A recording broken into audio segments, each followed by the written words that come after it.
Greetings and salutations, everyone, and welcome to this night-ending bonus. Before we jump into it, a couple links. As many of you know, I rely on Patreon, PayPal, channel membership, and the merch to help the channel to continue to grow and go. Links to Patreon, PayPal, and channel membership is in the description below. Merch displayed directly under the video. Also, Dogman Frightening Encounters, Volume 1 through 3, the audiobook versions. They were written and researched by Tom Lyons, narrated and produced by me, Jeff Nadolny. Those audiobooks are available on Audible, Amazon, and iTunes, links to which are also in the description as well. And finally, last but definitely not least, if you'd really like to help support the channel to continue to grow and go, simply subscribe. It doesn't cost a cent. Click that like button, takes half a second. If you don't want to miss out on any of the informative uploads I put out daily, click that bell icon, and folks, please leave a comment. Why? Well, because all these things really do help the channel to continue to grow and go. And yes, folks, they definitely do matter. Now, everyone, I have taken far too much of your time. Let's jump in to tonight's night-ending bonus, shall we? I'm a hunter, and I like to hunt wild boar specifically. Though I've been deer hunting and have been known to get a turkey for Thanksgiving, I mostly hunt boar. For those of you who do not know, boar are a very large problem in the United States. A sow can have 2 litters a year, and that's not uncommon for a litter to consist of 10 or more pigs. Given that pigs eat anything and everything, it's not hard to see why the Department of Fish and Wildlife makes it legal to hunt them with almost no restrictions. In my state, it's illegal to hunt most large mammals at night or with thermal scopes, with the exception of boar and coyote. I'd been saving for a year, mostly fun money. It's hard to explain to your wife that a scope that costs literally twice as much as the rifle I was mounting on is worth. But I did. I took it to the range and sighted it in. There was an area that was peppered with boar activity, and I knew it'd be a perfect night for a hunt. It was easily accessible with my truck, with easy-to-find spots that I could set up and overlook a large, easy-to-navigate clearing. The night started uneventful, mostly me tinkering with my new toy, cycling through the settings. I was a little impatient. I'd spot multiple deer, but they were out of season, and like I mentioned earlier, my current setup is not legal for deer. I moved to another spot I had seen days earlier that wasn't much better than my first, but it gave me something to do and a new angle to look around with my new scope. After an hour or so of glassing the area, it dawned on me. This spot doesn't have much animal activity at all, no rabbits or owls. The deer that I had seen were hundreds of yards away from where I was. Why was this pocket of land so dead at night, but lively in the day? I'd set up at around 10 p.m., and it was about 2 in the morning when I started to think about packing it up. Maybe setting up a target before I left and taking some practice shots. I heard a crunch come from the direction I had come from before. I panned my scope over and saw a silhouette of a small bear pushing through the brush. It's important to note that my scope isn't exactly night vision. It's thermal scope, kind of like a black and white version of what you would see in the Predator movies. I adjusted my range and zoomed in a little. I remember jolting a little when I saw that it wasn't really a bear. It was a man. Because he was so low and hunched over, I thought I was looking at a young bear. Is that a game warden? It couldn't be. I would have seen headlights coming up the road from where I was perched. And where could he have walked from? I was 30 miles away from anything and on public land. I was about to call out when I adjusted my sights and noticed that he was naked. No shoes, pants, or anything. I remember being disturbed by his movements, like a squirrel or something, twitchy and grabbing at the foliage, sniffing around and palming the tree. Was that my tree, the one I had been leaning against earlier? The thought terrified me. Could he smell me? Then he did something I still have nightmares about to this day. He squatted and placed his hands in the dirt between his feet and stared straight up like a dog mid-howl. And I heard it, a voice coming from that direction. A very compelling female voice. "Help! I'm lost!" There was a long pause, but neither of us moved a muscle. The center of my sights were trained on the dirt in front of his feet. I couldn't bring myself to aim directly at another person. It went against everything I was taught about firearms. Were they lost? Was this some guy that had gone crazy out here? Why was his voice so feminine? "Help, please, I can't walk." The voice called out. That's when I called BS. Not only could he walk, when I first saw him, he was traversing the land with ease for a naked person. So good, I mistook him for a bear. This is a trap. This guy is trying to lure me to him with the damsel in distress routine. Luckily, the lack of activity before had caused me to pack up most of my gear. I believe I may have left behind a hat and a sitting pad, but I really don't give a crap at the moment. I took my eyes off him just for a second to put my pack on, buckled my chest strap, and scrambled for my rifle. To my horror, he's sitting in the same position, but his face is staring directly in my direction, and I swear I saw him smile. The thermal scope has an effect that makes the animal's eyes appear white. How had he heard me get up and put my pack on? He must have been 150 yards away. "Piss off!" I scream in that direction. He stood upright, and it hit me how tall and skinny he was. Easily 6 feet and very lean. He took a couple of long strides in my direction, and instinctively I sent a round sailing above his head into the tree line. He was freaky, and he hadn't really threatened me. What am I going to tell the cops? I was unwilling and unready to shoot a person. He stopped dead in his tracks and hunched down onto all fours. "The next one's going to mess you up. Go away." He stayed on all fours, and this time I had my sights trained on the center of him. His eyes were just above the grass like a large cat or something. I'm trying to stop my trembling and knew that my voice had cracked a little on that last warning. I was terrified. That standoff probably lasted a minute or two, maybe less, but felt like forever. In an instant, he bolted left toward the tree line opposite the road. So much for not being able to walk. I could barely keep him in my scope. He was moving so fast he disappeared into the brush, and I sent another round sailing high in that direction, racked another round, and tried to pocket that mag and swap a fresh one out. I dropped it, didn't bother looking for it. I wasn't far from my truck, and I wanted to get out of here. I could hear him in the distance yelling in this weird sound that could have been a laugh or a cry. I scrambled up the trail and arrived at my truck breathless. I tossed my gear into the cab, but kept my rifle in the passenger seat and sped off. For the longest time I told the story from the perspective of having spotted some deranged crackhead living off the land like some kind of caveman.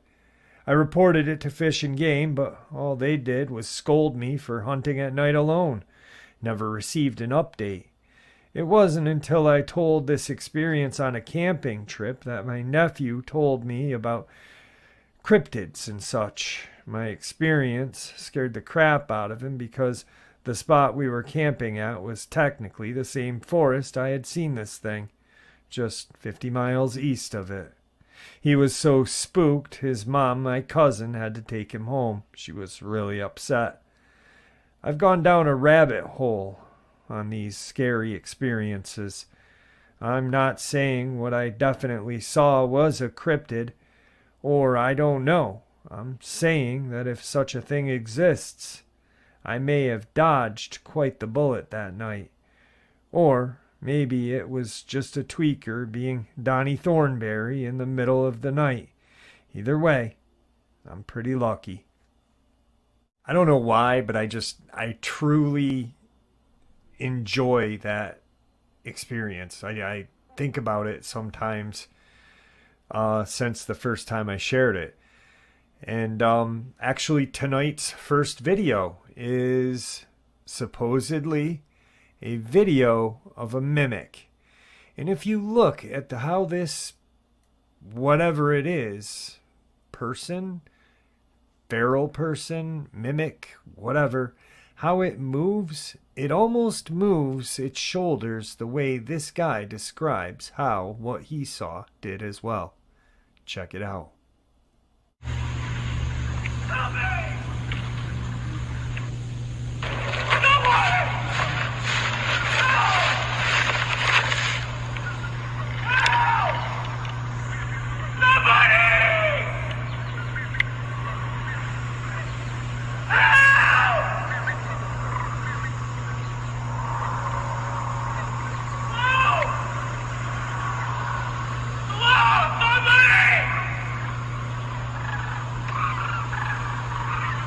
That footage, if it is real, is absolutely horrifying.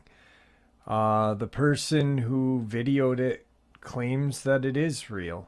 And I just know that if I saw something like that, I'd be, I don't know, going the opposite direction completely onto the next encounter. For many years, I've been trying to find any information I can about a group of animals I encountered with two of my friends about 20-ish years ago. I live in the Ozarks, and this happened near a local nature reserve in the late fall. The three of us hung out on a regular basis. We were sitting in a lightly wooded area, talking, when we noticed a group of about 10 large animals that looked like extremely tall wolves, about the size of a mule deer. Think supersized maned wolf with color markings of black timber wolves. They moved quietly, but made these really unnerving calls back and forth that sounded like the cross between a bull elk chuckle calls and a raptor call in Jurassic Park. Trying to find a way of describing the sound is difficult. The calls were extremely distinct and like nothing I had ever heard before or after. We went completely still and silent as they came towards and loosely circled us. After what felt like an eternity of sitting huddled and giving each other wide-eyed looks, the group of animals broke away and left as quietly as they had come in. We were completely shaken up and asked one another what they could have been and why they would have gotten so close, and left after we felt it had been long enough not to encounter them again on our way out. I've talked about this with a lot of different people and can never come to a conclusive answer as to what they could have been. I lived deep in the Ozarks most of my life and have had run-ins with just about every animal native to the area. I tried convincing myself that they must have been a group of seriously messed up antlerless bull elk with CWD or something, but they only bore a passing resemblance to any North American ungulate, in the sense that it had the body plan of a typical quadruped mammal. I took to calling them wolf deer as shorthand and have been trying to find anyone else who has encountered something similar. Over the years, I lost contact with the friends that were also there that night, but we were all in agreement with what we saw, and that it was not a trick of our mind or a serious misidentification. While it was a scary experience at the moment, the animals didn't seem overly aggressive or particularly threatened by our presence. The three of us were sober and in an area familiar to us, and only saw the one group that one time. The way this guy just described this small pack of huge wolves the size of a mule deer only tells me that him and his friends ran into a small pack of dogmen. Either that or a dire wolf. And, you know, I've sat in my studio many times and thought about if dire wolves still existed today, if they could walk bipedally. There's nothing that big in the canine family in the Ozarks or anywhere in North America.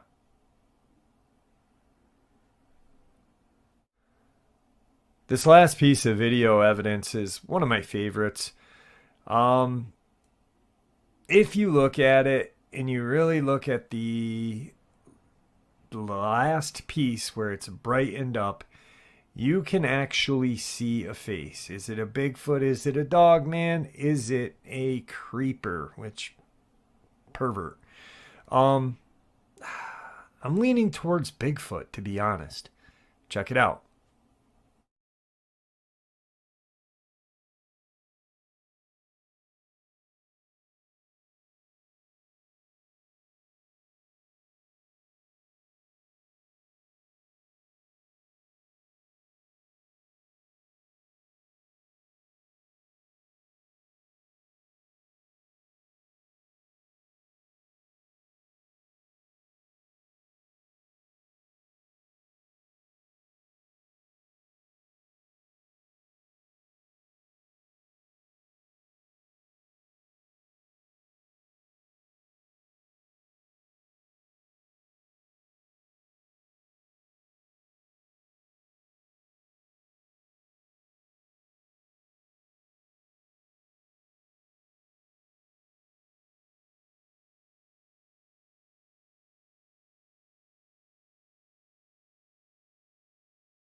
All right, so everyone in their brother-in-law has seen that video clip. I just like it, and I like the contrast of when they brighten it.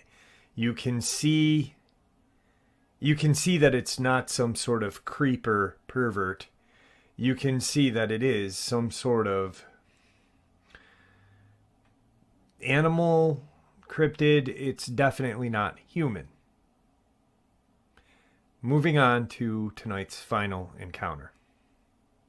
I live in northern Michigan, and I think I may have had a Michigan Dogman experience. I never believed in anything like this, but tonight at 4:30 a.m., I heard weird noises on my roof. My dog had been acting funny for a while, and I went into the kitchen. I had heard what sounded to be a large slam on my porch, even slightly shaking the kitchen floor, looked outside looking for signs of people, and wrote it off at the weather because there was a decent bit of snow and a lot of windfall right now. And when I looked out, all I saw was dog tracks down the porch ramp. I assured it was my dog's tracks and went back inside. But the more I thought, the last time my dog was out, his prints would have been well covered by snow by now. And when I looked again, the prints looked as if there was only one trail of prints, like something just goes up or just down the ramp, not both. If they were my dog's tracks, they would have been two sets of them, when she went down the ramp and when she had come back up. Also, they were much bigger than what my dog's tracks would look like. So I started to do some research and got really shook when I read things on this Dogman, and one thing referred to the Dogman as a Michigan roof stalker and had a picture of it drawn on a roof. This instantly made my heart sink. I never believed in anything like this, but I haven't seen it in person, or it's not scientifically documented. I have a hard time believing it. But this situation just seems so spot on to what I've read about the Dogman/roof stalker. Anything to contribute would be appreciated, other than criticism. Well, folks, there you have it. Tonight's bonus upload. I hope you all enjoyed it as much as I enjoyed sharing it with you. I'd like to thank you all for supporting the channel. It is, after all, your support that keeps this channel growing and going, and honestly, what gives people a place and a chance to share their experiences and theories judgment-free. Everyone, please stay safe, happy, healthy, and ever vigilant, keeping an eye on our children, pets, family, friends. These creatures are real. They are out there and dangerous. Share this information with those you love and care about, and it may just help save their lives someday. Until next time, never stop asking questions, never stop searching for answers, and God bless.